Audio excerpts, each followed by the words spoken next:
يا حليم خلقنا بخلق الحلم وحققنا بحقائق العلم. اللهم علمنا ما جهلنا وذكرنا ما نسينا. اللهم يسر ولا تعسر وتمم بالخير.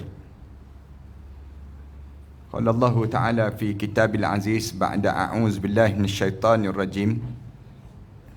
بسم الله الرحمن الرحيم. فكلا أخذنا بذنبه فمنهم من أرسلنا عليه حاسبا ومنهم من أخذته الصيحة ومنهم من خسفنا به الأرض ومنهم من أغرقنا وما كان الله ليظلمهم ولكن كانوا أنفسهم يظلمون. Semua yang terjadi itu tidak lain kami lakukan pada kamu kerana dosa-dosa yang kamu lakukan. Ada di kalangan kamu yang telah kami hantar hujan batu yang dijatuhkan ke atas tubuh badan mereka, lalu apabila dijatuhkan hujan batu itu mati bergelimpangan di kalangan kamu. Ada di kalangan kamu yang telah kami jadikan petir yang menyambar tubuh badan mereka, yang menyebabkan kena petir tersebut pecah gegendang tetelinga kamu, lalu kamu mati bergelimpangan dengan petir tersebut. Wa minhum man khasafna bihil ard. Ada di kalangan mereka itu yang telah kami belah bumi ini, lalu kami jatuhkan mereka dalam runtuhan tanah-tanah tersebut, lalu mati kamu dan hilang nama-nama kamu di atas muka bumi ini. Ada di kalangan kamu yang telah kami gelombangkan air yang besar. Wa minhum man aghraqna. Ada di kalangan kamu yang telah kami gelombangkan air yang besar, yang menyebabkan di waktu mana kami gelombangkan air itu, kamu bergulingan di dalam air tersebut. Lalu kamu dilemaskan dengan air itu, mati di kalangan kamu. Wa ma kana Allahu liyazlimahum. Allah ini tak buat khianat pada kamu, tapi walakin kanu anfusahum yazlimun. Tapi kamulah yang sentiasa melakukan kezaliman pada diri kamu sendiri. Surah Al-Ankabut ayat yang ke-40. Yang dihormati pengerusi majlis, yang dihormati barisan para tuan-tuan guru dan para alim ulama, pemimpin-pemimpin masyarakat, para asatizah, pimpinan-pimpinan di semua peringkat, ayah-ayah dan ibu-ibu sekalian. Pertamanya, marilah sama-sama kita mengaturkan rasa syukur yang tak terhingga kita kepada Allah di atas nikmat panjangnya umur kita ini. Di saat tak pernahlah dalam sejarah dunia diuji dengan ujian yang sebegini. Tuan-tuan tahu bahawa dia akan menjadi sejarah pada generasi yang akan datang nanti.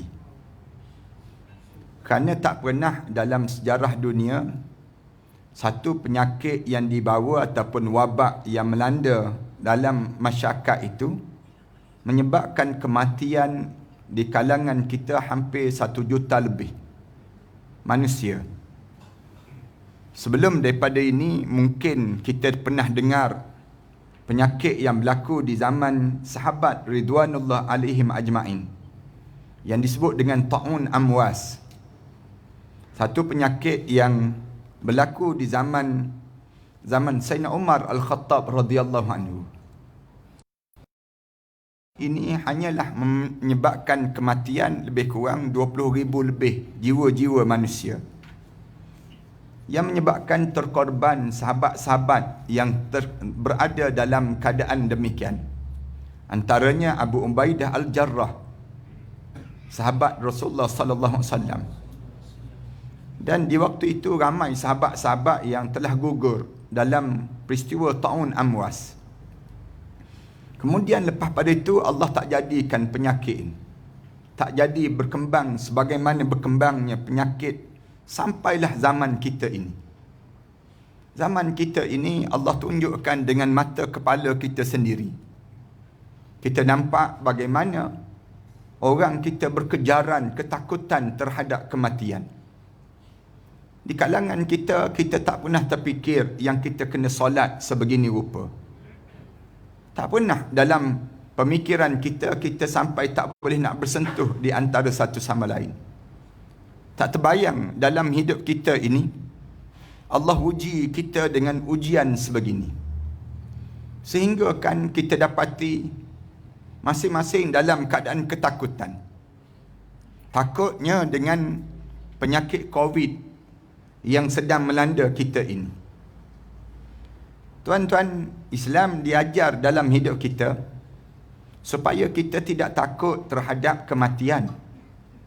Islam dia tak ajar pada kita ni takut terhadap mati. Kerana kalaupun kita takut, kita akan mati juga. Kita takut terhadap terkena COVID, maka kita tak mati-mati. Kita akan mati juga akhirnya. Walaupun mungkin, alhamdulillah, mudah-mudahan Allah jauhkan kita daripada terkena yang disebut dengan COVID ini.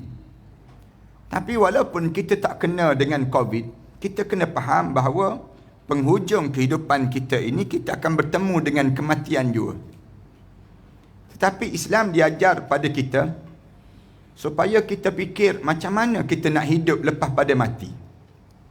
Yang ni yang mesti berkitar dalam pemikiran kita. Jangan kita fikir tentang habislah kita kalau kena penyakit ini.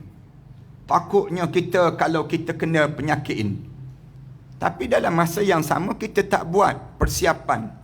Macam mana kita nak hidup lepas pada kematian kita. Kita tidak bersedia untuk nak hidup lepas pada kematian itu. Yang ni satu perkara yang mesti sentiasa diingati dalam kehidupan kita. Sebelum saya sebut tentang mengenai perjalanan pada masa yang akan datang nanti, cuba kita fikir apa Allah jadikan pada kita. Apa yang sedang berlaku pada kita saat ini, berdasar pada ayat yang saya baca. Allah mula cerita hidup kamu itu, bala yang musibah yang kamu kena itu, Allah Subhanahu Wa Taala sebut ambil daripada fakullan akhadna bizambi. Semua yang berlaku dalam hidup kamu tu merupakan disebabkan dosa-dosa kamu. Dosa yang kita tak sedar. Orang kita ni sibuk dianya dalam hidup dia takut terkena dengan COVID, tapi dia tak takut terkenanya dengan dosa. Padahal bahaya COVID dengan bahaya dosa ini satu benda yang berbeza jauh dalam hidup kita. Tuan-tuan tahu bahaya COVID, kemuncak dia kita mati.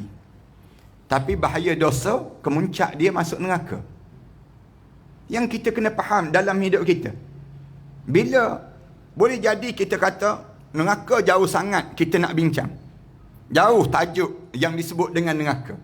Neraka tu jauh sangat pada pemikiran kita. Tapi Allah jadikan dosa tu, Allah tunjuk di atas waktu mana kita hidup lagi. Kesan daripada dosa apa dia?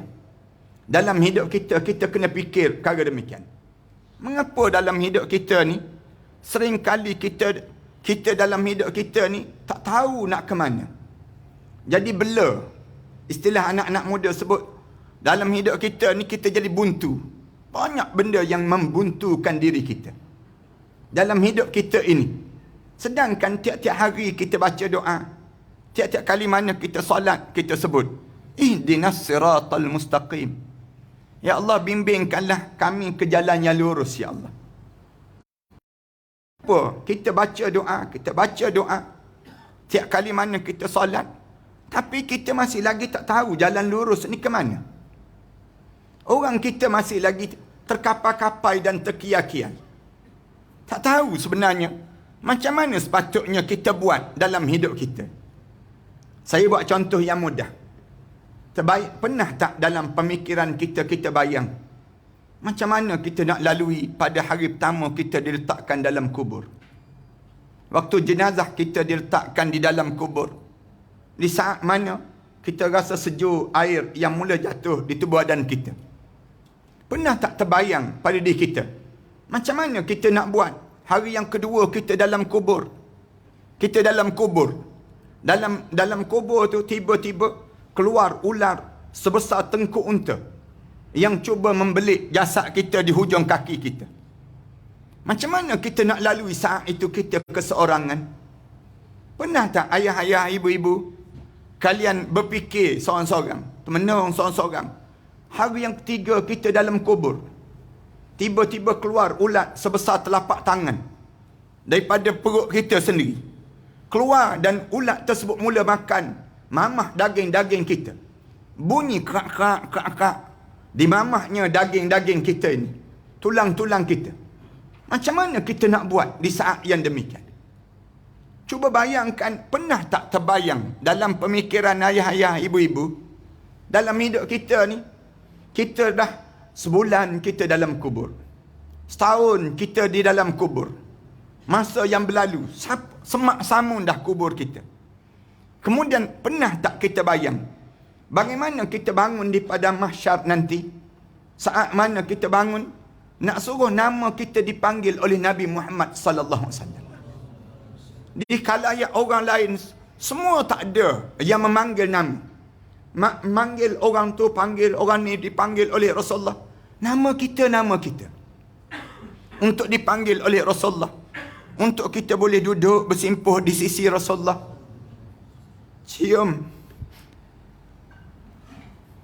Cium tangan Rasulullah sallallahu alaihi wasallam.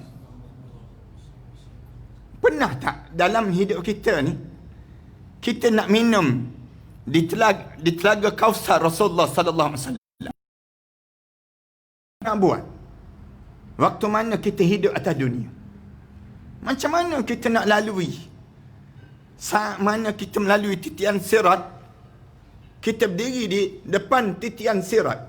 Depan kita ni gaung api neraka Allah. Kita nak lalu di atas titian sirat. Yang titian sirat itu senipis, Rasulullah kata, selai rambut yang dibelah 7. Bunyi api neraka tu syahiqan wahya tafur. Bunyi api neraka tu macam nak pecah neraka ni. Saat mana kita nak lalui di atas titian sirat. Dan kita boleh lepas masuk dalam syurga Allah.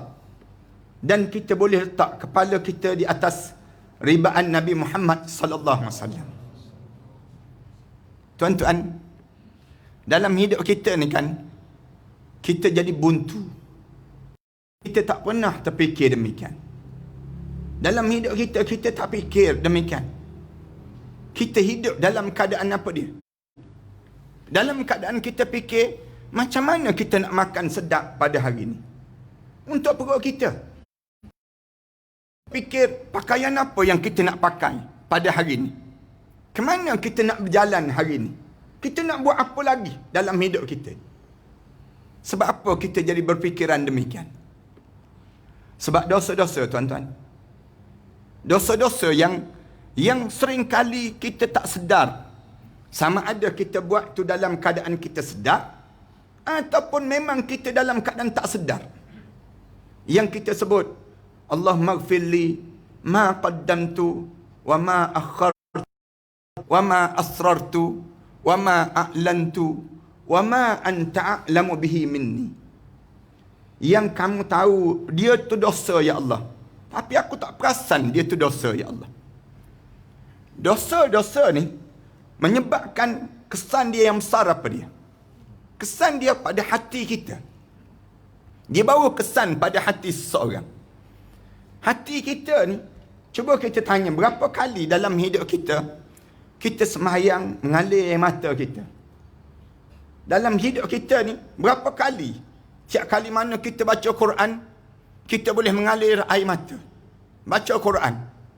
Tiap kali mana kita baca doa, menggigir tubuh badan kita.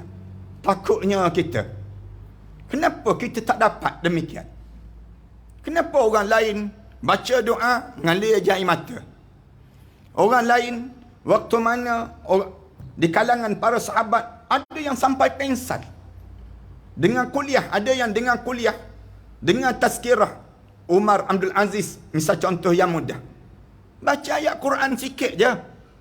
Baca ayat Quran, cerita tentang akhirat Allah. Yauma tabyaddu wujuhun wa taswaddu wujuh.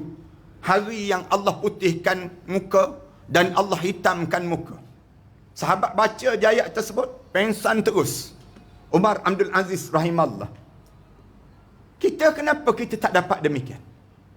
Kita buat contoh yang mudah. Kenapa kita ni jadi sukar dalam hidup kita? Jadi sebut tak kena. Dalam hidup kita ni, bekerja sejak pagi sampai petang. Orang kita kan, dalam hidup dia, bekerja, turun hari ni, balik minggu depan ke rumah. Dalam kita. Tapi begitu juga perjalanan hidup kita. Kenapa kita tak, sepatutnya dalam hidup kita ni, semakin dah lama dah kita bekerja kan, patutnya banyaklah rezeki kita. Banyaklah kehidupan kita lagi semakin membahagiakan. Kenapa kita ni jadi hidup dalam hidup kita ni, semakin kita tua, semakin anak-anak tak pedulikan kita. Semakin dalam hidup kita ni, dalam hidup kita rasa terjauh je dengan dunia ini. Kita pun tak rasa nikmat je dalam amal ibadah kita. Sebab apa ayah-ayah, ibu-ibu? Dosa. Sebab dosa. Dosa mengganggu perjalanan hidup ini. Bila kalian hidup dengan keadaan demikian, semua itu menunjukkan bahawa dosa-dosa ni mengganggu hati kalian. Mula menyebabkan pada diri kita tak rasa nak bangun tahajud malam. Kita tak rasa nak menginfak dalam hidup kita ni untuk kita nak buat sesuatu yang Allah suka dalam hidup. Punca apa? Punca dosa-dosa yang menimbun, menebal, sehingga kan hati kita mula terkait dengan dunia yang kita nak kena tinggal ini. Bila dosa-dosa kita dah mula menebal pada hati kita, dosa ni dia mula tebal, mula menebal pada yang disebut, Rasulullah sebut, setiap kali mana kamu buat dosa, sekali kamu buat dosa, sekali titik hitam pada hati kamu. Dua kali kamu buat dosa, dua kali titik hitam pada hati kamu. Sehingga bila? Hatta nuktatan sauda. Sehingga kan hitam, hati kamu tu jadi hitam dah dalam diri kamu. Kamu tak rasa lagi nikmat. Sebagaimana nikmatnya ibadah. Sebagaimana telapak kaki kita ni, kalau kita berjalan tak payah, lama-lama berkematu telapak kaki kita ni.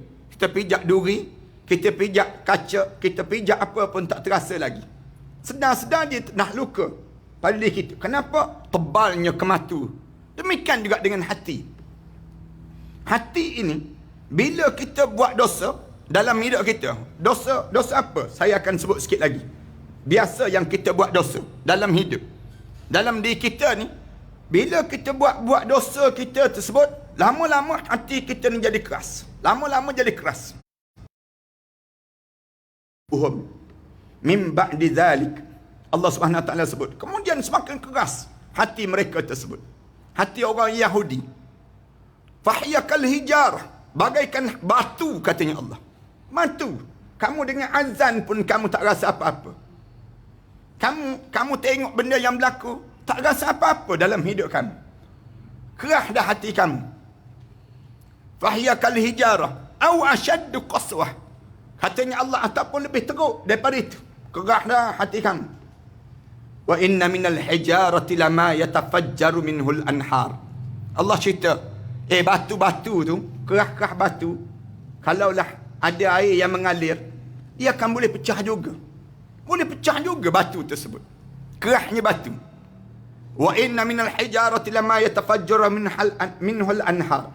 Wa inna minha lama yashaqqaqu fayakhruju minhul ma. Ada kerah-kerah batu tu, kerah-kerah batu tu pecah daripada batu tu keluar air, katanya Allah. Wa inna min halama yahbitu min khasyatillah. Ada batu yang kerah-kerah dia, bila dibaca ayat Quran pada dia, berkecai batu tersebut. Takutnya pada Allah. Takutnya, katanya Allah Subhanahu Wa Taala. Nak gambarkan, tapi kamu untuk orang kita dia tak boleh baca Quran, ada dia nak mengalir mata. Ni kalangan kita.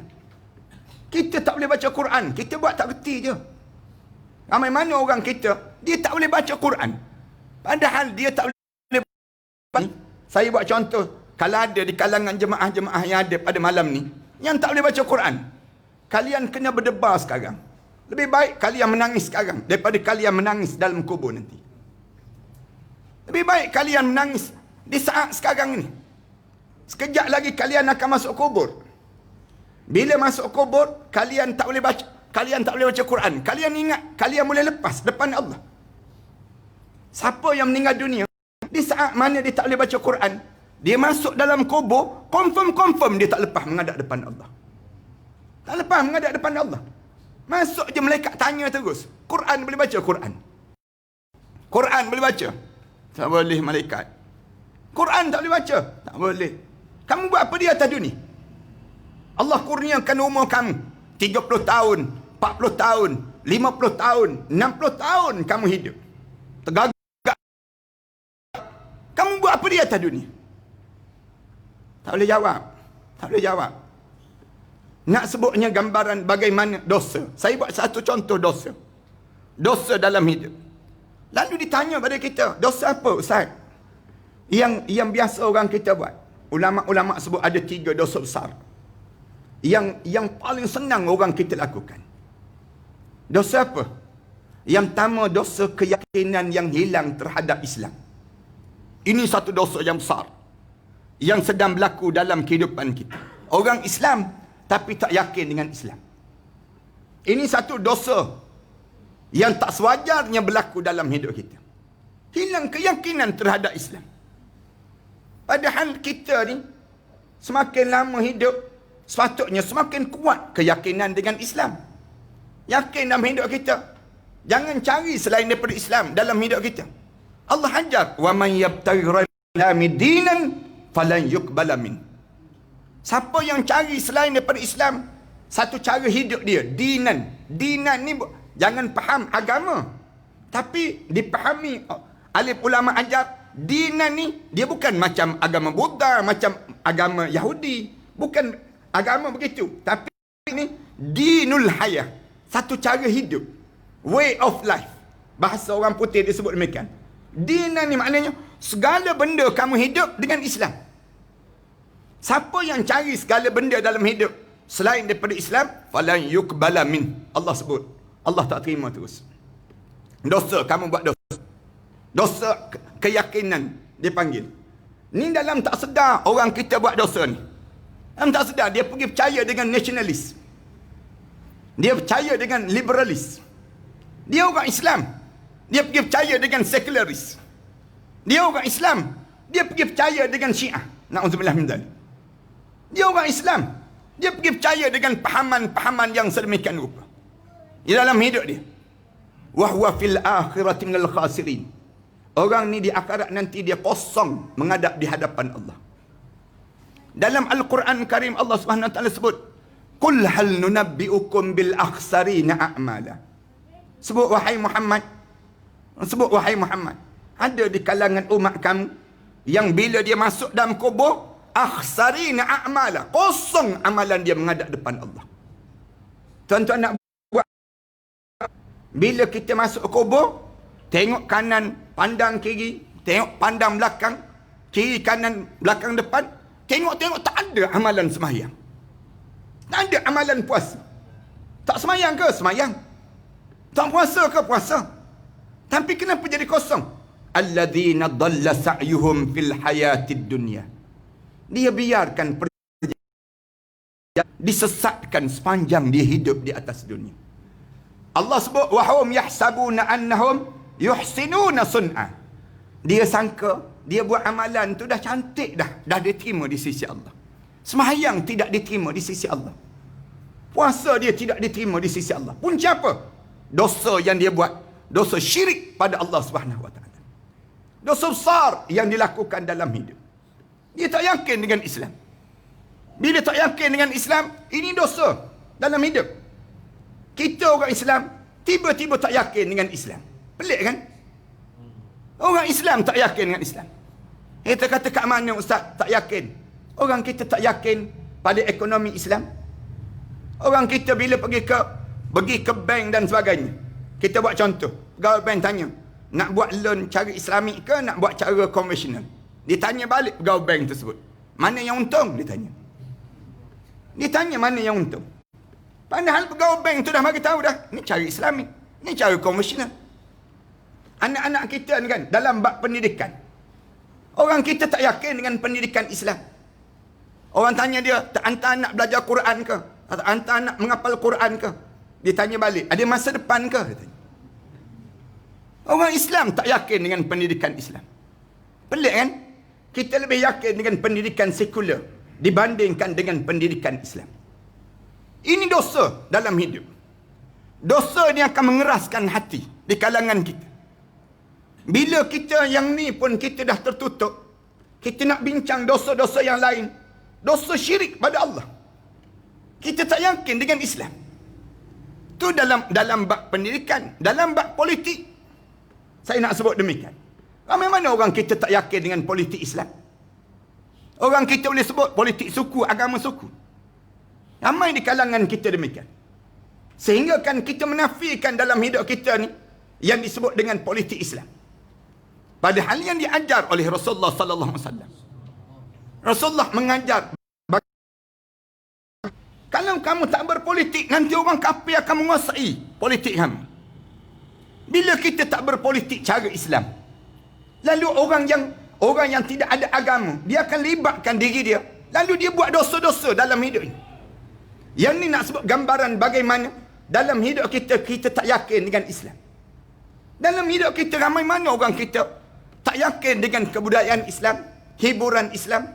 Padahal dalam Islam jelas-jelas dah ajar. Kamu nak berhibur boleh. Islam bukan larang nak berhibur. Allah dia tahu manusia ni suka berhibur. Bagaimana kamu nak berhibur? Fasabbih bihamdi rabbika wastaghfirhu. Ni contoh hiburan dalam Islam. Takbir. Dia ajar demikian. Kita takbir. Allah bila hari raya, Allah suruh kita takbir. Kenapa Allah suruh kita takbir? Nak ajar cara kamu bergembira dengan takbir. Tapi barat datang ajar pada kita. Musuh-musuh Islam datang ajar pada kita, kamu jangan takbir. Tapi kalau kamu rasa gembira, bagaimana cara? Kamu tepuk tangan. Kalau kamu rasa gembira, tepuk tangan. Di kalangan kita akan sebut demikian. Bagaimana dimasukkan dalam kehidupan kita. Akhirnya kita tak yakin terhadap Islam. Ini dosa dalam hidup seorang. Dalam hidup membawa kesan. Di dunia bawa kesan, dalam kubur bawa kesan, di akhirat nanti bawa kesan. Dosa ni sendiri dalam hidup kita. Kemudian yang kedua, dosa yang besar yang kita biasa lakukan dalam hidup ni apa dia? Dalam bab ibadah. Saya ringkaskan saja. Oleh kerana masa kita terhad dalam suasana kita. Yang biasa kita buat dosa dalam bab ibadah. Dosa apa ibadah? Yang paling senang kita buat, dosa meninggalkan solat. Dosa tinggal solat, ayah-ayah, ibu-ibu.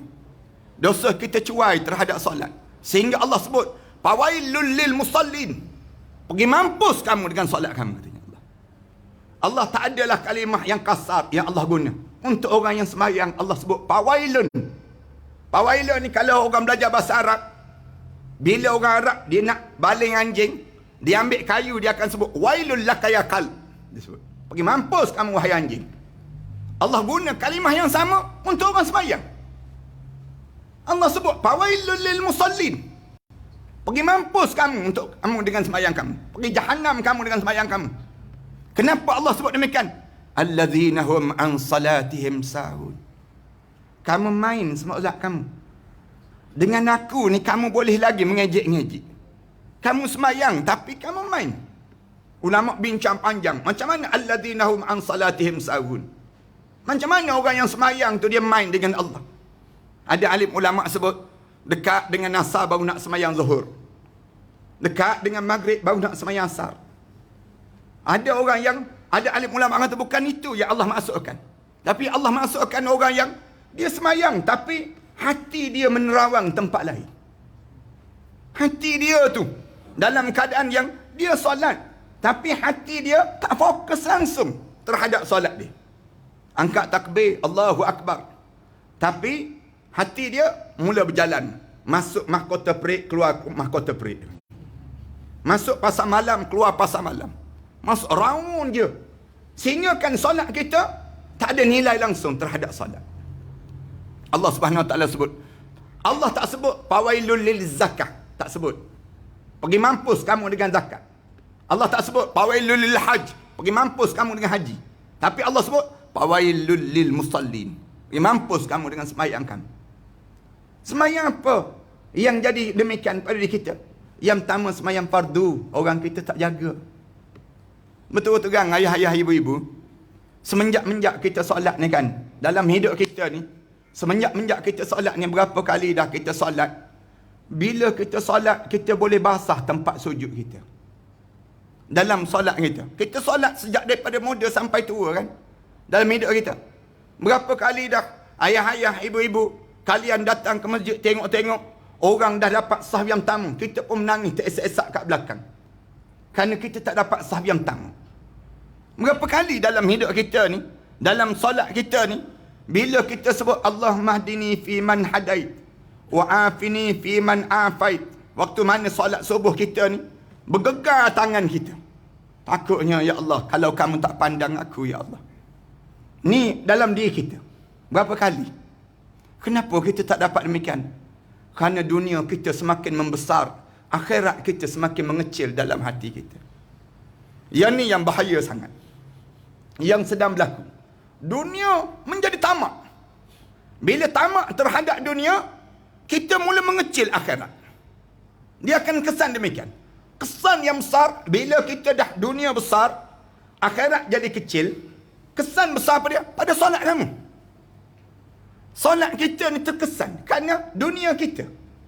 Dalam hati kita ni, dalam hidup kita ni, kita fikir yang tu, kita fikir yang ni. Kita tak pernah fikir pun yang depan kita ni. Depan kita ni yang kita nak lalui. Bagaimana nak lalui saat-saat getir melalui sakaratul maut. Pernah nak kita fikir, aku ni bila ditarik roh daripada bawah, tarik saja, aku tak nak tinggal sebut la ilaha illa anta subhanaka inni kuntu minaz zalimin. Kita ni fikir dah, bayang dah, pakai minyak-minyak atar tu badan kita. Nak suruh apa dia? Nak suruh bau wangi. Saat mana kita menghadap depan Allah pun berbau wangi. Menghadap depan Allah. Pernah tak kita fikir macam mana demikian? Kenapa kita fikir tentang dunia je dalam hidup kita? Dalam hidup kita ni. Sehingga kan solat kita menjadi cuai. Solat fardu, orang kita tak jaga. Solat berjemaah, tak terasa nak berebut. Tak terasa. Para hadis kan rasa tak bagaimana yang digambarkan oleh Sayyidatina Aisyah radhiyallahu anha, waktu mana kedengaran azan, aku dengan Rasulullah ni macam tak pernah kenal. Saat mana kedengaran azan, dengar azan saja, Rasulullah tu bergegah tu, dia tak pandang aku tak pandang Rasulullah sallallahu alaihi wasallam. Kenapa? Kerana nampak Allah sedang memanggil. Allah sedang memanggil kita. Nak gambarkan kenapa kita tak rasa demikian? Kerana dosa. Dosa yang menjadikan demikian dalam hidup kita. Pernah tak kita menangis teresak-esak, bangun pagi, bangun nangis. Kenapa jadi macam ni? Tak pergi sembahyang subuh berjemaah tadi. Rasa berat. Aku ni jadi munafik lah kot. Kerana payahnya nak sembahyang subuh berjemaah. Aku ni sebagaimana yang disebut oleh Hanzalah. Sebagaimana yang disebut oleh Sayyidina Umar.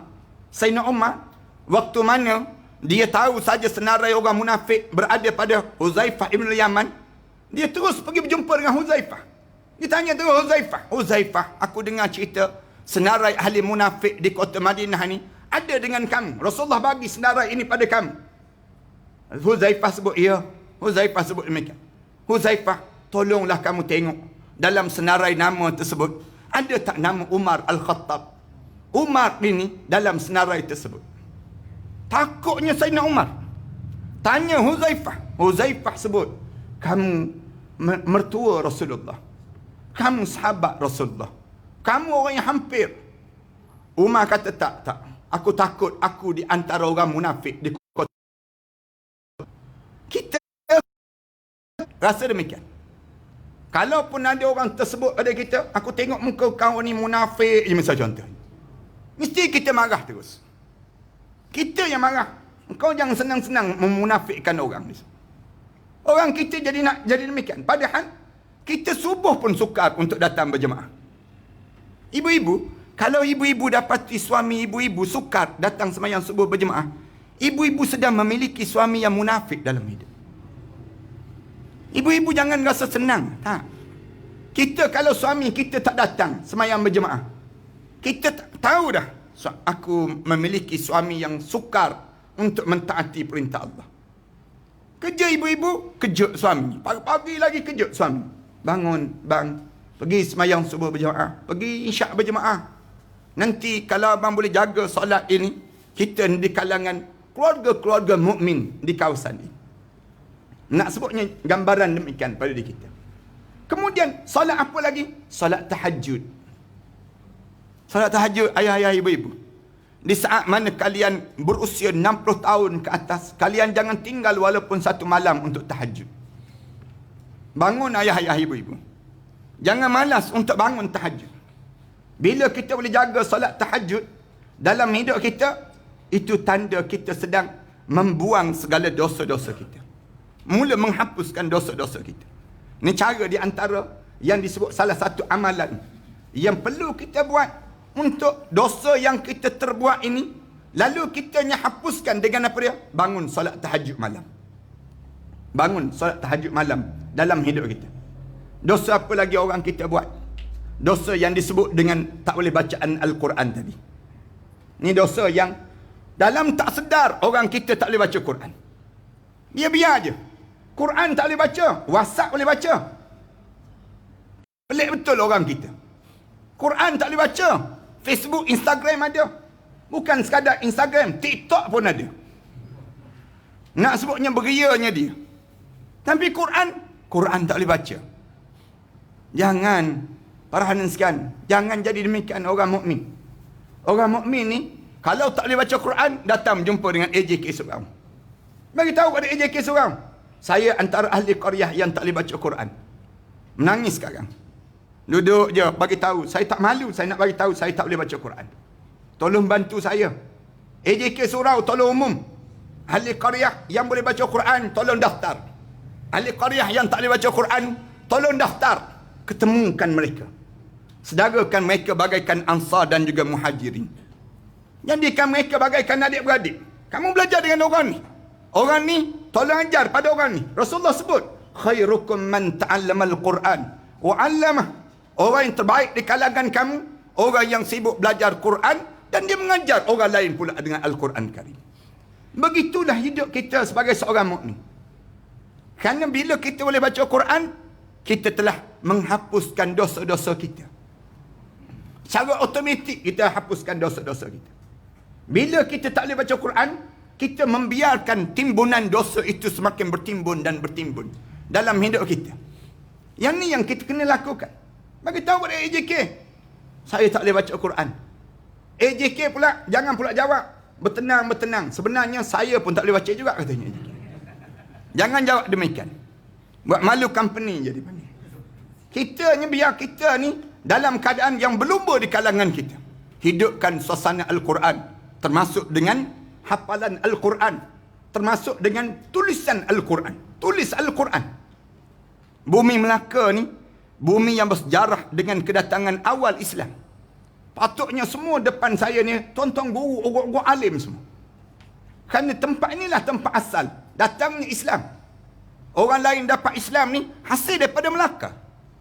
Datangnya orang yang disebut dengan orang-orang Arab yang datang, mula kononnya nak berdagang tapi bawa Islam di tempat kita. Lalu kita jangan seorang pun di kalangan penduduk orang Melaka ni tak boleh baca Al-Quran Karim. Di kalangan kitanya, biar kita boleh sentiasa belajar dan belajar Al-Quran. Dua. Ini di antara dosa. Dosa dalam ibadah. Dan bagaimana kita nak hapus tersebut? Kena sentiasa berlumba. Belajar dan belajar. Yang ketiga, ni dosa yang kita lakukan. Kita sibuk mengejar harta sehingga kita terlupa untuk mengalihnya ke akhirat Allah SWT. Mengejar harta yang tak sudah-sudah. Yang ni bahaya, para hadirin sekalian. Saya sentiasa sebut di mana-mana pun. Jangan kita menjadi pengejar harta. Jangan. Jangan kita sibuk menjadi orang yang disebut dalam Al-Quran, Alhaakumut Takasur. Sehingga bila kamu jadi nak sedar pada diri kamu, hatta zurtumul maqabir. Sehingga kamu tersumbat dalam lubang kubur. Baru kamu nak celik mata. Tuan-tuan tengok kan, sehari dua ni, orang yang terlibat dengan Macau, scam Macau tu kan, 75 juta duit dalam yang di freeze oleh SPRM tersebut. Atas dunia pun susah. Masuk dalam kubur lagi susah. Atas dunia pun kita boleh bayang orang yang harta banyak. Susahnya dia dengan harta-harta dia. Walaupun dia curi barang-barang tersebut. Walaupun dia ambil dengan cara tak betul. Tapi hidup dia senang ke? Susah. Atas dunia ni susah.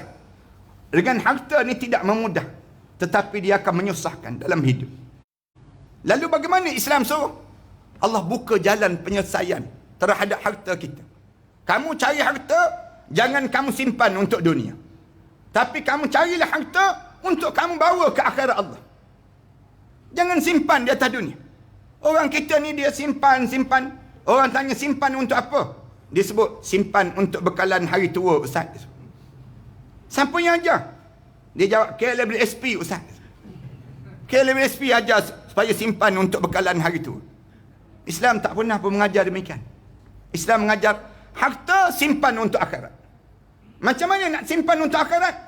Berebut untuk mengalihkan aset-aset yang ada ke akhirat Allah sebelum kita masuk dalam kubur seorang-seorang. Biar cerdik dalam hidup kita. Harta kita ni jangan simpan di dunia. Simpan kat mana? Simpan ke akhirat. Ni macam orang pergi Mekah. Orang pergi Mekah, dia beli barang banyak-banyak. Sebelum dia balik, dia akan hantar terlebih dahulu barang-barang tersebut. Kadang-kadang kurma dah sampai. Orang tak sampai lagi. Kadang-kadang tasbih dah sampai. Orang masih lagi kat Mekah. Demikian juga kita. Harta benda kita ni, tolong alihlah. Ni simpan sampai hujung nyawa. Kita mati masuk dalam kubur seorang-seorang. Harta kita tertinggal atas dunia. Keluarga kita asyik berkelahi, berebut harta ni. Betapa banyak rumah-rumah menjadi usang sekarang. Tuan-tuan tengok berapa banyak harta-harta yang tak boleh nak diagihkan. Pun siapa? Tuan dia tak sempat nak hantar ke akhirat. Tolong hantar ke akhirat, tuan-tuan. Harta-harta kita ni. Kalau tuan-tuan rasa harta tu milik tuan-tuan, tuan-tuan hantar ke akhirat. Macam mana hantar ke akhirat? Derma, wakaf, ni nak buat surau ni. Nak buat surau ni, padan dengan tuan-tuan je. Tuan-tuan, katakanlah surau kita ni harga 1 juta. 1 juta je. Orang yang datang ni je. Datang bagi tahu, saya nak bagi 200 ribu. Saya nak bagi 100 ribu. Saya nak bagi 50 ribu. Tak adalah pahala yang paling besar tuan-tuan nak buat. Rasulullah kata, kalau kamu bina rumah Allah, walau kamis qaqatin. Rasulullah sebut, walaupun sebesar sarang burung. Banallahu lahu baitan fil jannah. Allah bina satu istana syurga Allah, dalam syurga Allah untuk dia. Kita bukan bina banyak sangat pun. Ambil sikit je. Ambil sikit daripada harta kita. Rumah kita atas dunia ni harga berapa? Tanah-tanah tuan-tuan harga berapa? Rumah kita atas dunia, kita dah ada dah rumah atas dunia. Harga 200 ribu, 300 ribu. Rumah untuk akhirat. Rumah atas dunia confirm kena tinggal. Rumah untuk akhirat, confirm kita kena ada. Macam mana nak adakan di akhirat?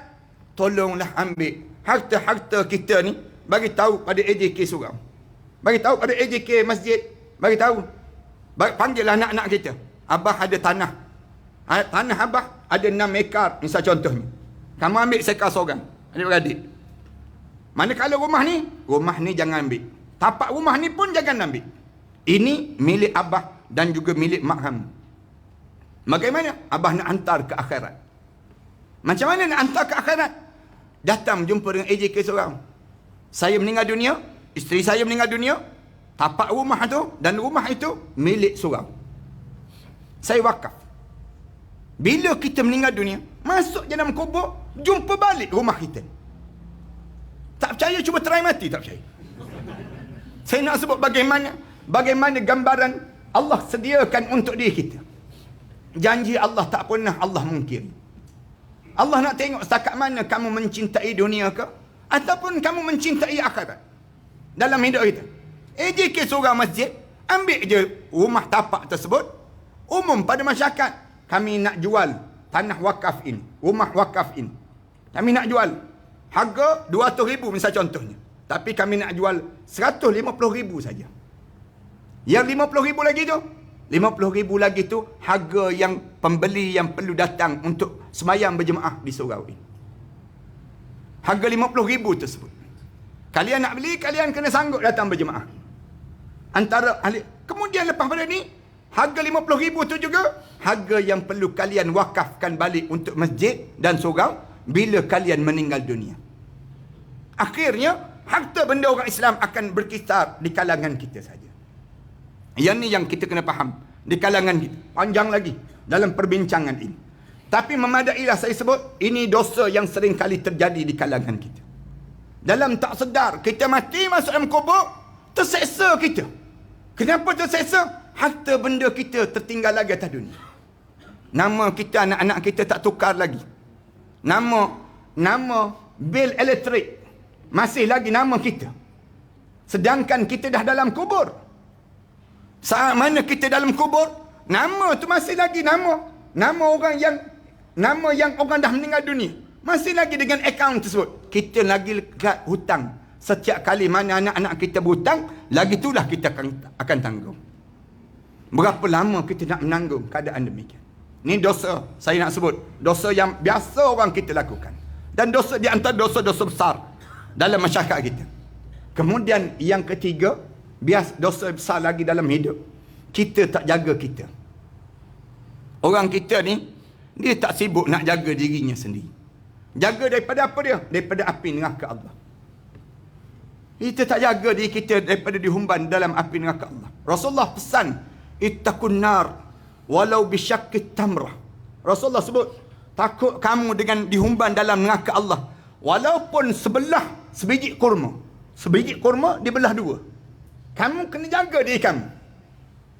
Allah ajar, ya ayyuhallazina amanu qu anfusakum wa ahlikum nara. Jaga diri kamu dan keluarga kamu daripada dihumban dalam api neraka Allah.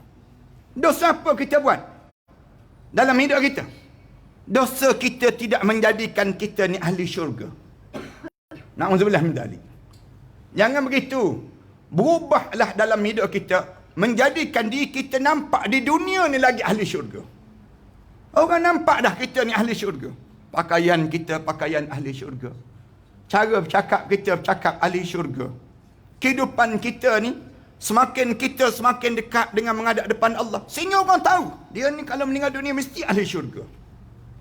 Maknanya apa dia? Kita jaga dalam hidup kita, jaga diri kita. Ni dosa kita tak jaga, kita buat khianat pada diri kita sendiri. Allah cerita, innal ladzina tawaffahumul malaikatu zalimi anfusihim. Orang yang dimatikan oleh malaikat Allah di saat mana dia buat khianat pada dirinya sendiri. Siapa yang buat khianat pada diri sendiri? Orang yang dengan azan tak datang sembahyang berjemaah, dia buat khianat pada diri sendiri.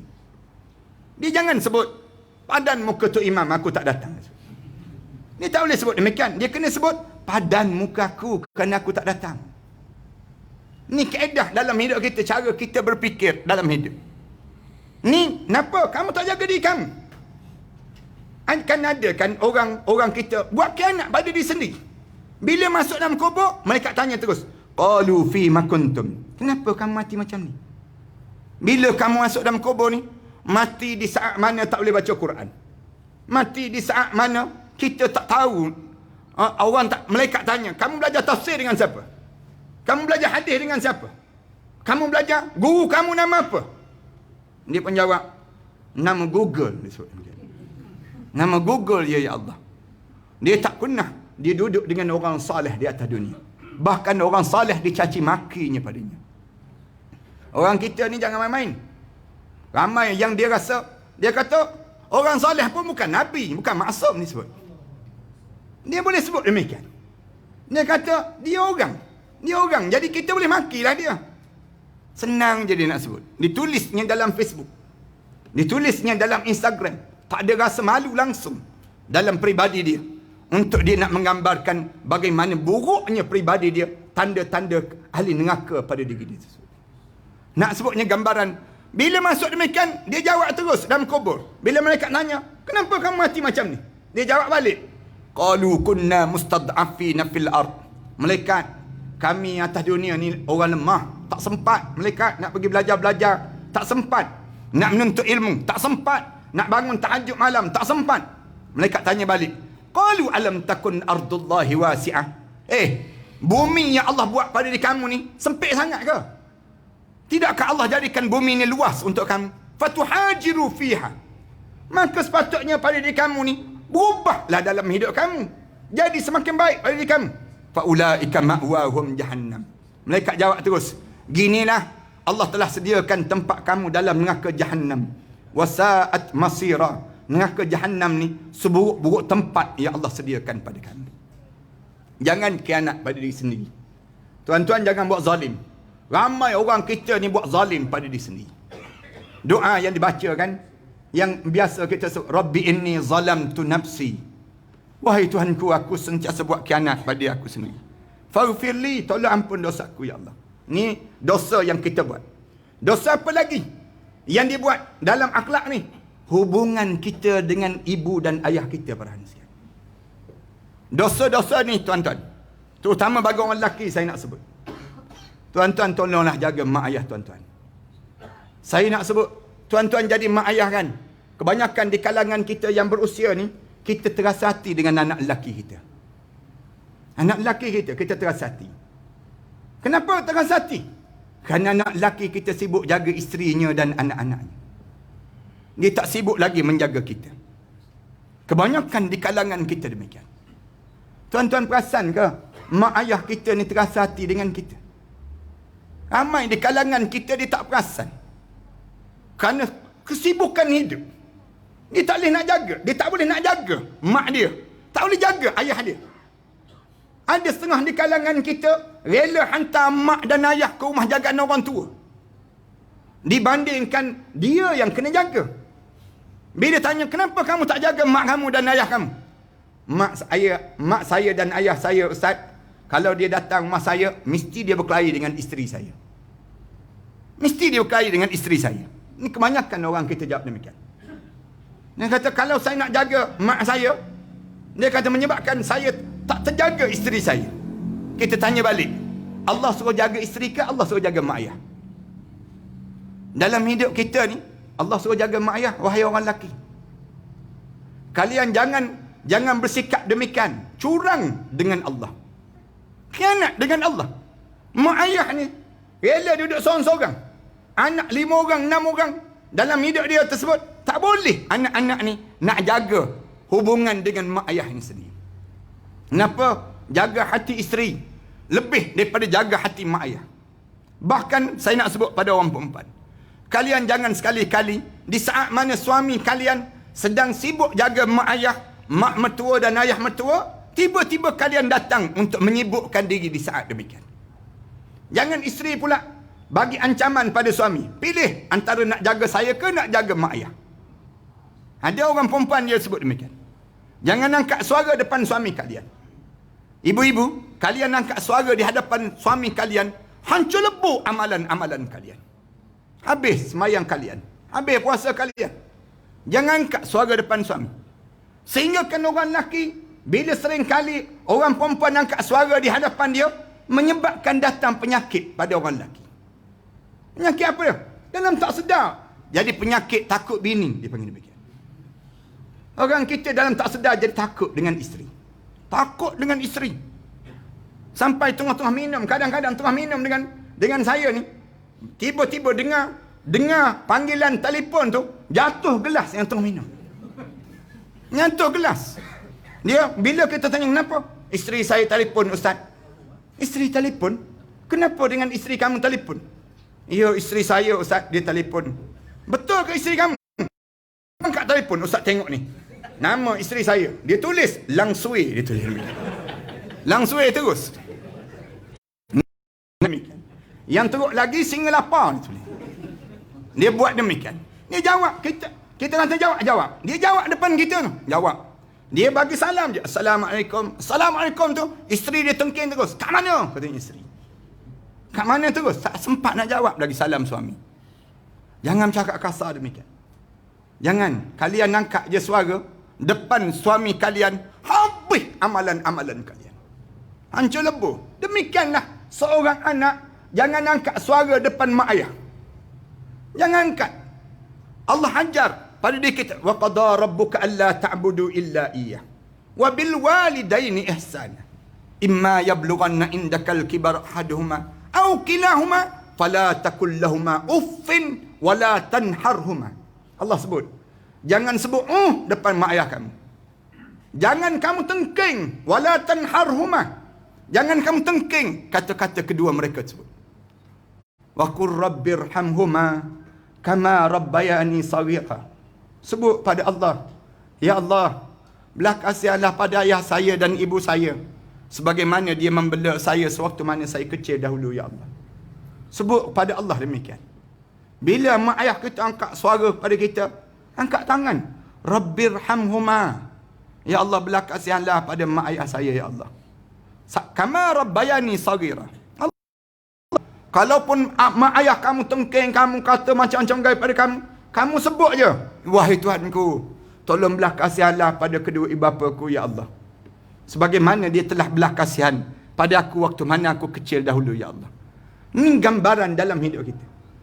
Orang kita ni ramai sibuk nak jaga isteri sampai dia tak terjaga mak ayah dia. Jangan, wahai orang lelaki, kalian mempunyai tanggungjawab. Kalian dalam tak sedar kalian buat dosa dalam hidup. Dosa yang besar dalam hidup kita. Kemudian dosa kita dengan apa lagi? Dosa kita dengan jiran tetangga. Ni akhlak dia panggil. Ramai orang kita berkelahi dan tak tegur sapa dengan jiran tetangga. Dosa-dosa ni. Tuan-tuan ingat tuan-tuan boleh masuk syurga ke? Bila tuan-tuan mati dalam keadaan tuan-tuan berkelahi dengan jiran-jiran. Tak ada syurganya. Rasulullah sebut, la yadkhulul jannah man qati'ur rahim. Tak masuk syurganya bagi siapa yang mati di saat mana dia sedang berkelahi dengan jiran-jiran tetangga dia. Putus Rasulullah dia ajar. Rasulullah kata, aku ni, malaikat Jibril sentiasa turun bagi tahu, jaga dengan jiran, jaga dengan jiran. Sehingga kan aku ingat sayuwarisuh. Sehingga kan aku ingat kalau aku meninggal dunia ni, jiran tetangga aku ni boleh mempusakai harta benda aku. Oleh kerana nak sebutnya besarnya, malaikat Jibril pesan, jaga, jangan berkelahi. Jangan tak tegur sapa dengan jiran. Jangan kamu berkelahi. Nanti semuanya akan merosakkan dalam hidup kamu. Ini cara dalam hidup kita demikian. Dalam hidup orang mukmin, jaga hubungan ini. Siapa lagi? Tolong jaga anak yatim, tuan-tuan. Orang kita ni ramai tertinggal jagaan anak yatim dan orang miskin. Hubungan kita, anak yatim tu bukan orang lain, anak saudara kita je. Anak yatim tu bukan orang lain, jiran kita je. Anak yatim tu bukan orang lain. Ramai mana anak-anak yatim yang menangis di malam hari, di saat mana dia tak tahu nak mengadu pada siapa. Hanya dia mengangkat tangan dia, sebut, ya Rab, ya Rab, wahai Tuhanku, wahai Tuhanku, aghithni ya Rab, tolong bantu aku wahai Tuhanku. Minta dengan Allah, Allahumma arhamni, ya Allah, tolong belah kasihan pada aku, ya Allah. Anak yatim di saat tersebut bergegar arasy Allah, menangis pada malaikat Allah. Malaikat sebut, bangsalah makhluk itu yang membiarkan anak-anak yatim menangis di malam hari, di saat mana memanggil nama Tuhan. Kenapa dia? Kerana kita tak peduli. Kita peduli bila anak yatim ni, bila nak raya je kita peduli. Orang kita menjaga anak yatim ni bila masuk Ramadan ke? Bila keluar daripada bulan Ramadan dan Syawal, orang kita tak peduli. Padahal suatu sampai ada rumah jaga anak-anak yatim. Zaman Rasulullah mana ada rumah anak yatim? Rasulullah tak biarkan orang pergi rumah anak yatim. Anak yatim dia mesti dijaga oleh ibu dia. Ibu dia yang mesti jaga. Manakala sahabat-sahabat petang-petang lepas asar pergi rumah anak yatim. Bantu tanya pertanyaan bagaimana kehidupan kamu. Sehingga kan masing-masing rasa walaupun ayah dia dah meninggal dunia, tetapi dia rasa semua orang mukmin ini bapa-bapa mereka. Zaman kita tak. Zaman kita cuba pergi tanya rumah anak yatim. Sehari dua boleh lah. Lama-lama orang kata bukan nak jaga anak yatim, nak jaga mak yatim. Mula dipandang serong di kalangan kita. Yang menyebabkan akhirnya anak-anak yatim ini Allah Subhanahu Wa Taala sebut ara'aital ladzi yukadzibu biddin. Mula lagi Allah tanya, kamu tahu siapa yang pendusta agama? Fadzalikal ladzi yad'ul yatim. Mereka itu yang tidak mempedulikan anak yatim. Kalau kawasan tuan-tuan ni ada anak yatim, tuan tolong ambil berat tuan-tuan. Saya nak sebut surau ni kena ambil berat. Semua di kalangan kita kena ambil berat. Kena tahu data berapa jumlah anak yatim yang ada, yang perlu kita jaga. Mereka sebut besar dengan suasana penuh kedamaian beragama, penuh rasa kasih sayang orang Islam. Kenapa?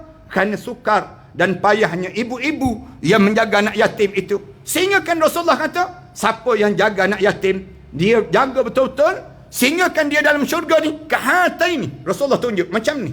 Dia dengan aku macam ni. Dekat sangat dalam hidupnya. Dengan aku ni sendiri. Lalu Rasulullah tunjuk dua jari. Rasulullah dekat dalam syurga kerana jaga aku ni. Sabar wahai ibu-ibu yang menjaga anak-anak yatim. Kalian akan dapat ganjaran yang besar dalam hidup kalian bila kalian boleh jaga anak-anak sedemikian.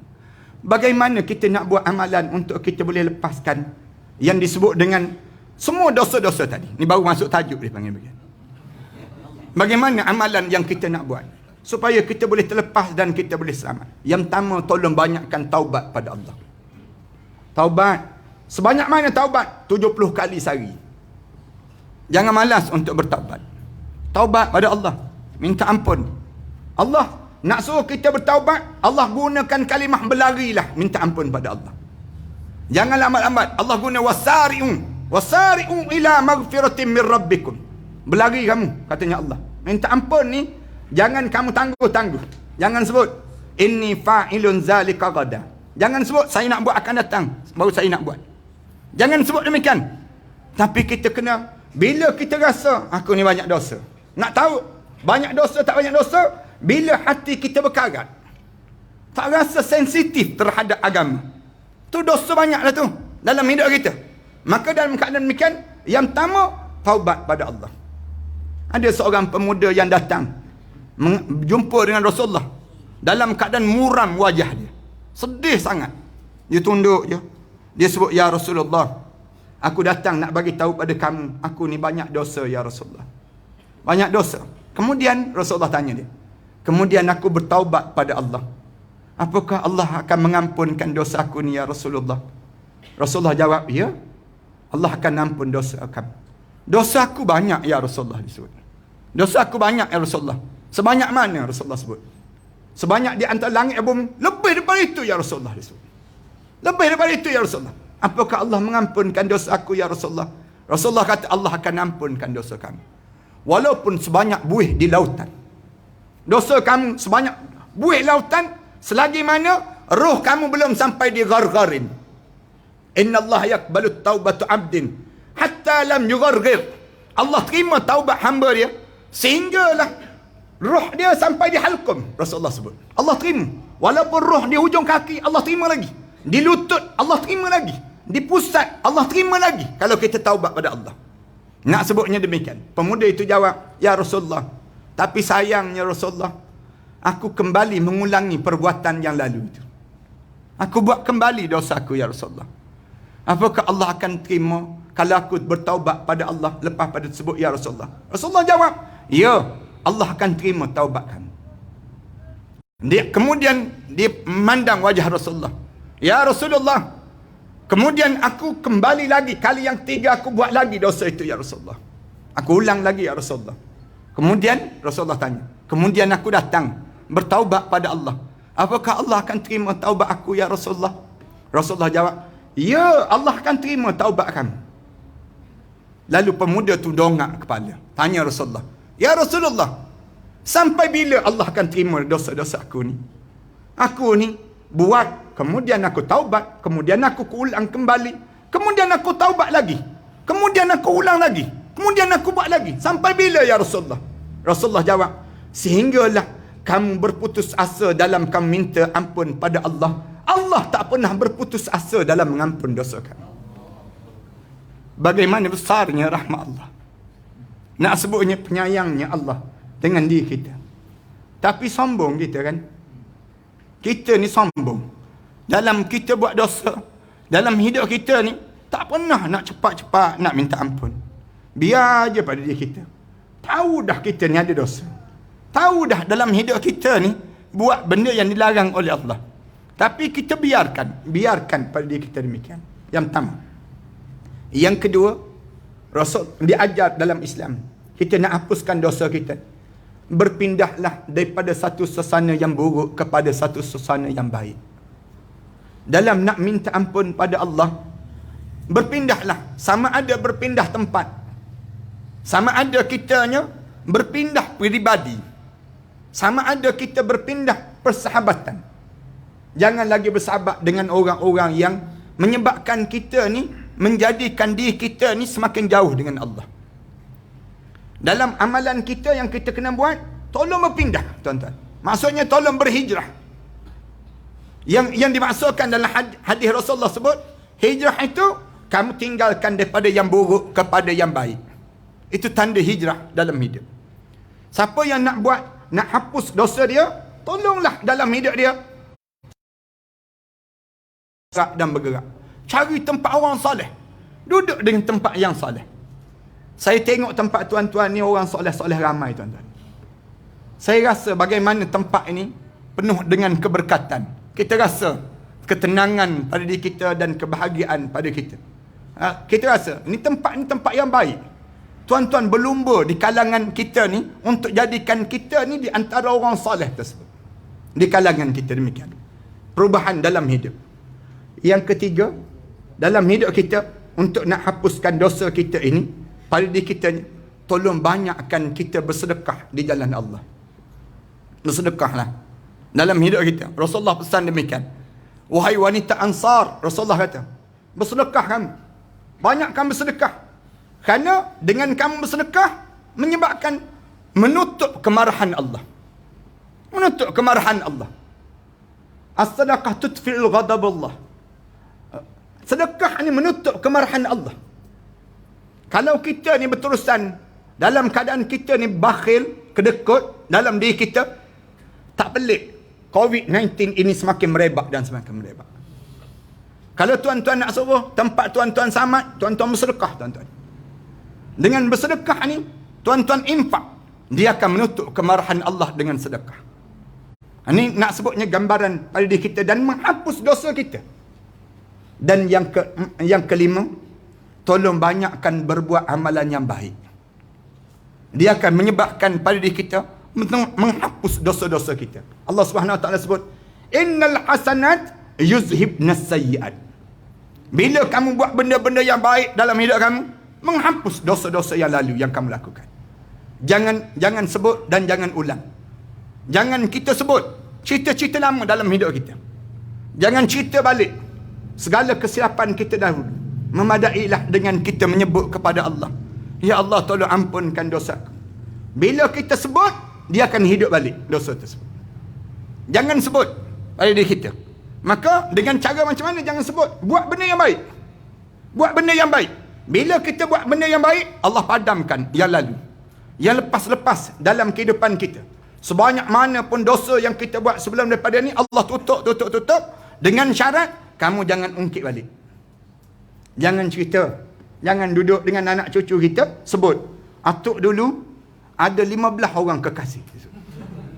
Dia cerita dengan perangai dia. Jangan cerita. Yang buruk kita padamkan. Yang tak baik itu jangan cerita lagi pada diri kita. Jangan kita cerita yang lepas-lepas. Dosa yang lepas itu tanam dan kuburkan sekarang.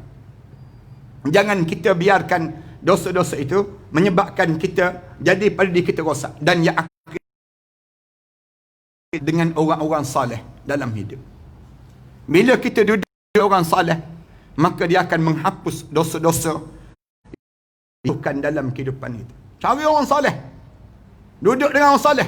Minta pada Allah supaya Allah Subhanahu Wa Taala masukkan kita di kalangan orang soleh dan kita dapat syurga Allah Subhanahu Wa Taala. Saya rasa sekadar inilah, mudah-mudahan Allah jadikan malam yang baik ini malam yang penuh dengan kebaikan pada kita, dan Allah jadikan semua yang hadir malam ni di kalangan ahli syurga Allah Subhanahu Wa Taala. Allah pilih kita untuk kita bertamu dalam syurga Allah. Kita dapat bersimpuh di sisi Nabi Muhammad sallallahu alaihi wasallam. Dan kita akan ingat kenangan yang indah malam yang baik ini. Kita duduk di tempat yang baik sebegini, dan mudah-mudahan Allah jadikan kita ni, kehadiran kita ni menyebabkan hilangnya kemarahan Allah ke atas bumi yang sedang panas saat yang sebegini. Terima kasih di atas jemputan tuan-tuan yang jemput saya datang di surau yang baik ini. Mudah-mudahan Allah berkatilah amalan-amalan di kalangan orang-orang sebelum daripada kita ini, pahala-pahala yang berterusan dalam kehidupan mereka. Sebelum kita berdoa ni tuan-tuan, suka saya nak sebut, kat belakang nanti ada kitab yang saya karang. Ada beberapa buah kitab. Ni kitab yang di antara kitab yang penting juga, persiapan menjelang kematian. Bila dekat nak mati, kita nak buat apa dia. Ni dalam ni ada beberapa doa yang diijazahkan oleh Rasulullah sallallahu alaihi wasallam kepada Abu Hurairah radhiyallahu anhu dalam muka surat 47. Tuan-tuan hafalah doa ni dan ajar pada keluarga kita. Dan saya dalam PKP baru ni saya karang kitab ni, bagaimana kita nak jadikan kematian kita husnul khatimah. Di antara kitab yang saya susun dalam bahasa Melayu yang mudah untuk orang kita ni tahu perjalanan yang akan datang nanti. Saya karang beberapa buah kitab, antaranya karang kitab ni, Syurga Ganjaran Terindah. Ni di antara kitab yang saya karang, saya baca balik. Saya tiap kali mana saya baca, saya akan mengimpikan dan bermimpi-mimpi untuk dapat nikmat yang dalam kitab ni. Dia akan jadi di antara kitab-kitab yang menyebabkan saya rasa gembira dengan setiap ujian yang Allah jadikan dalam hidup kita. Kita akan positif pada diri kita ni sendiri. Saya karang beberapa buah kitab yang lain tersebut tuan-tuan, kerana saya bangunkan ma'had tahfiz di belakang saya ni. Ada lebih kurang 5 buah sekolah tahfiz. Dan ada satu college yang saya bangunkan. Saya ambil anak-anak yatim, orang miskin, kita tanggung mereka belajar. Saya buat di Kelantan, saya buat di Shah Alam, saya bangunkan di Shah Alam, saya bangunkan juga di Pulau Langkawi. Saya nak jemput tuan-tuan, kalau tuan-tuan ada kelapangan, datang ke Pulau Langkawi, ke sekolah saya. Di antara Gunung Mak Cincang dengan Gunung Raya, saya buat satu sekolah. Saya beli tanah di situ, kemudian saya wakafkan tanah tersebut, dan kita bangunkan ma'had tahfiz di tempat tersebut. Kemudian saya bangunkan di pulau di Kuala Terengganu yang terbaru ni, bila ada seorang hamba Allah, dia wakafkan tanah dia seluas 8,5 ekar tanah dia tersebut untuk saya bangunkan ma'had tahfiz. Saya bangunkan di Kuala Terengganu. Saya kumpulkan anak-anak yang miskin ni, seramai lebih kurang 1,000 lebih pelajar yang menghafal Al-Quran Karim, dan saya tanggung mereka tersebut belajar. Seorang RM3,500 setahun bagi membiayai mereka belajar tersebut. Alhamdulillah, yang menghafal anak-anak kita ni ada kekuatan tersendiri. Ada seorang tersebut, dia menghafal bulan yang pertama dia menghafal, anak yatim ni, dia menghafal bulan yang pertama dapat 7 juzuk. Kemudian bulan kedua dia hafal 21 juzuk. Bulan yang ketiga habis 30 juzuk. 3 bulan je 30 juzuk Al-Quran Karim. Kita ni 30 tahun, inna a'tayna inna anzalna. Kita jauh lagi kita ni. Tapi ada anak-anak yang Allah bagi pemikiran dia, kekuatan ingatan dia tu, kita tebuk kat mana pun bacaan dia boleh sambung. Kita suruh dia sambung daripada bawah, baca naik sampai ke atas, dia boleh baca. Nak sebutnya kekuatan Allah bagi kelebihan anak-anak orang yang anak yatim, orang miskin ni, rupa-rupanya ada kelebihan tersendiri. Saya bangunkan satu lagi, habis je saya buat demikian, saya buat college. Habis je 30 juzuk, sambung belajar hafal hadis-hadis Rasulullah sallallahu alaihi wasallam. Mereka hafal hadis Sunan Sittah, start daripada hadis Imam Bukhari, Imam Muslim. Mudah-mudahan anak-anak ni Allah jadikan kefakihan dalam hidup mereka tersebut. Sampailah mereka ni mereka belajar peringkat universiti, sambung. Kita jadikan demikian anak-anak orang miskin dan anak-anak yatim ini sendiri. Saya bantu di selatan Thailand, di waktu mana saya pergi ke Yalang, dipanggil Jala. Orang selatan Thailand dipanggil Jala. Dia sebut saya pergi ke sana, saya tengok ada anak yatim piatu, kecil-kecil je. Kecil-kecil, lebih kecil-kecil macam ni. Asalnya 22 orang anak yatim piatu, mak ayah mereka ditembak mati. Kita ambil anak-anak tersebut, kita suruh mereka menghafal Quran. Asal 22 orang, sekarang ada 600 lebih pelajar yang menghafal Quran di Krom Pinang tersebut. Tiap-tiap bulan saya dengan sahabat-sahabat hantar dana sebanyak lebih kurang 30,000, 40,000 ringgit sebulan bagi membiayai mereka, anak-anak yatim yang belajar di sana tersebut. Macam mana cara saya buat? Saya suruh mereka bela lebah. Lebah tersebut hasilkan madu. Madu tu mereka letak depan mereka, mereka bangun doa pada Allah. Bangun tahajud, mereka sujud doa pada Allah. Kemudian mereka hantar madu tersebut ke Shah Alam. Saya gunakan untuk perubatan Islam. Orang yang kena sihir, saya kata minum air madu. Minum air madu, muntah keluar benda yang pelik-pelik dalam tu badan. Ada yang keluar kaca-kaca, ada yang keluar paku-paku tu badan. Orang Melayu kita ni kuat ilmu sihir. Orang kita sihir. Sekarang yang terbaru sihir melalui SMS. Sihir melalui WhatsApp. Sihir melalui Facebook. Maknanya jin-jin pun ICT buat zaman kita. Mereka memanfaatkan manfaat demikian. Yang kerja sihir itu tak berhenti-berhenti. Nak sebutnya demikian dalam hidup mereka ni sendiri. Walau bagaimana sekalipun nak sebutnya, saya gunakan madu tersebut. Madu ni, dan saya buka pusat rawatan Islam di Shah Alam. Dan bila kita buat demikian tu, datang macam-macam gaya lah orang kita datang mengadu.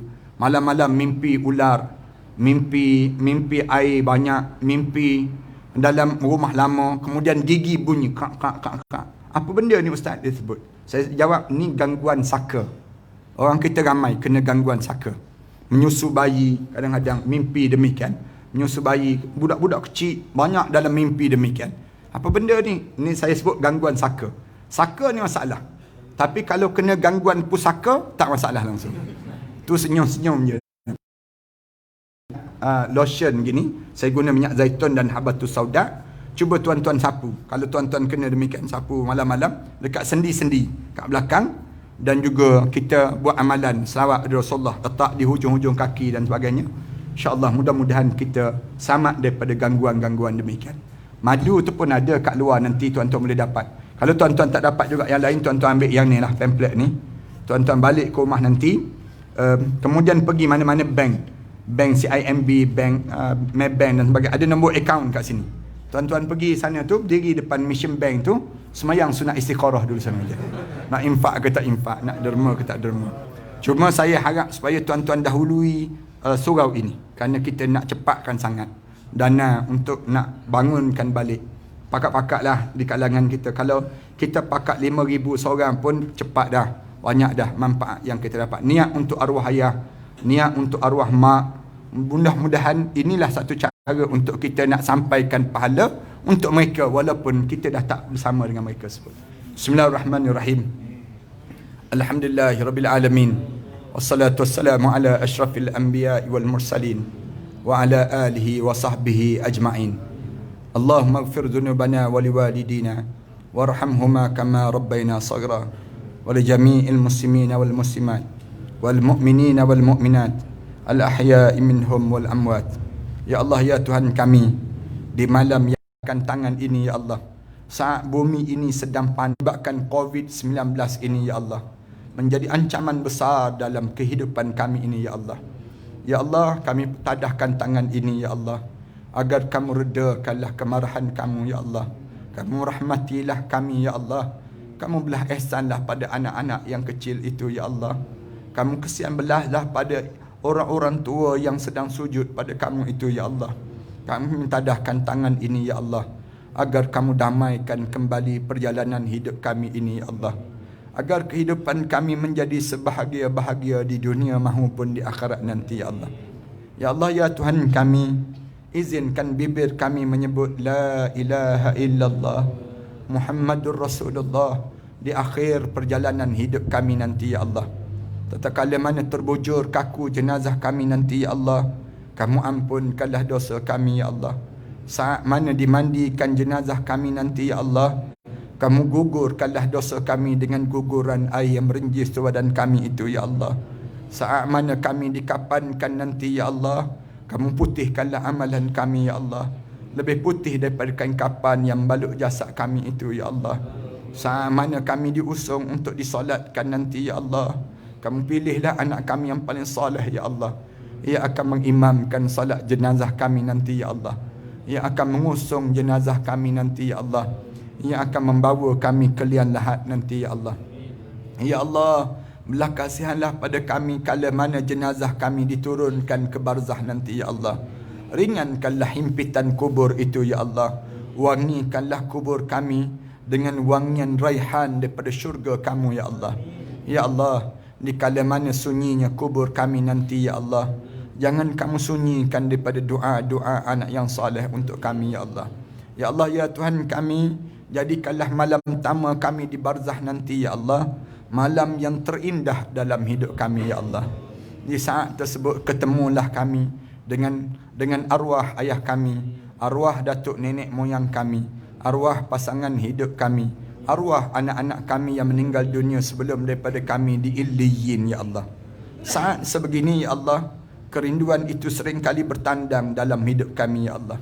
Rindu saat kami membesar di atas dukungan arwah ayah kami dahulu ya Allah. Rindu saat kami tertidur di atas ribaannya dahulu ya Allah. Rindu ya Allah saat tangannya menyuap ke bibir kami dahulu ya Allah.